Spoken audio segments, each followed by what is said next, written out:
പിൻട്രസ്റ്റിൽ നിന്ന് വളരെ ഇൻട്രസ്റ്റോട് കൂടി എടുത്ത ഒരു എംബ്രോയ്ഡറിയുടെ വീഡിയോ ആയിട്ടാണ് ഞാൻ ചെയ്യുന്നത്. അപ്പോൾ അതെങ്ങനെയാണ് ചെയ്യുന്നതെന്ന് നോക്കിയാലോ. നമ്മൾ ആദ്യം കുറച്ച് ഫ്രഞ്ച് നോട്ടുകൾ ചെയ്തെടുക്കുക. കുറച്ച്, അതായത് ഒരു റൗണ്ട് ഷേപ്പിലോ ചെറിയൊരു ഓവൽ ഷേപ്പ് വരുന്ന രീതിയിലോ എങ്ങനെയാണെന്ന് വെച്ചാൽ കുറച്ച് നോട്ടുകൾ നമ്മൾ ആദ്യം ചെയ്തെടുക്കണം. ഈ ഫ്രഞ്ച് നോട്ട് എങ്ങനെ ചെയ്യുന്നതെന്നുള്ള വീഡിയോ ഇതിന് മുമ്പ് നമ്മുടെ ചാനലിൽ ഞാൻ ഇട്ടിട്ടുണ്ട്. ഒന്ന് കയറി കണ്ടാൽ മതി. പെട്ടെന്ന് മനസ്സിലാകുന്ന രീതിയിൽ തന്നെയാണ് കേട്ടോ പറഞ്ഞിരിക്കുന്നത് അതിനകത്ത്. അത് കഴിഞ്ഞിട്ട് നമ്മൾ ഈ ഓരോ നോട്ടിൻ്റെ തൊട്ട് ചേർന്ന് താഴേക്ക് കുറച്ച് ലെങ്ത്തിൽ സ്ട്രെയിറ്റ് ആയിട്ട് ഓരോ സ്റ്റിച്ചുകൾ ഇങ്ങനെ ചെയ്തെടുക്കണം. നമ്മുടെ ഓരോ നോട്ടിനും തൊട്ട് താഴേക്ക് ഇങ്ങനെ ചെയ്തെടുക്കണം കേട്ടോ. എല്ലാ നോട്ടും നമ്മൾ ഈ സ്റ്റെം കൊണ്ട് ഇങ്ങനെ കവർ ചെയ്യുന്ന രീതിയിൽ, നിർത്തുന്ന രീതിയിൽ ഇങ്ങനെ ചെയ്തെടുക്കണം. ഇതിങ്ങനെ കംപ്ലീറ്റ് ചെയ്തെടുക്കാം കേട്ടോ.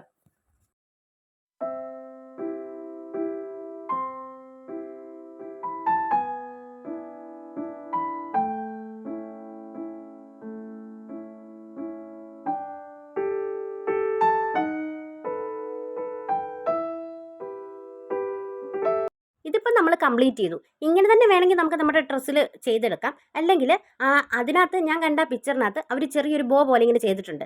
ഇങ്ങനെ നമുക്കത് ചെയ്തെടുക്കാം. എങ്ങനെ വേണേലും, അതൊക്കെ നമ്മുടെ ഇഷ്ടം പോലെ എങ്ങനെ വേണേലും ചെയ്തെടുക്കാം. പക്ഷെ സംഭവം രസമായിട്ടുണ്ടല്ലേ.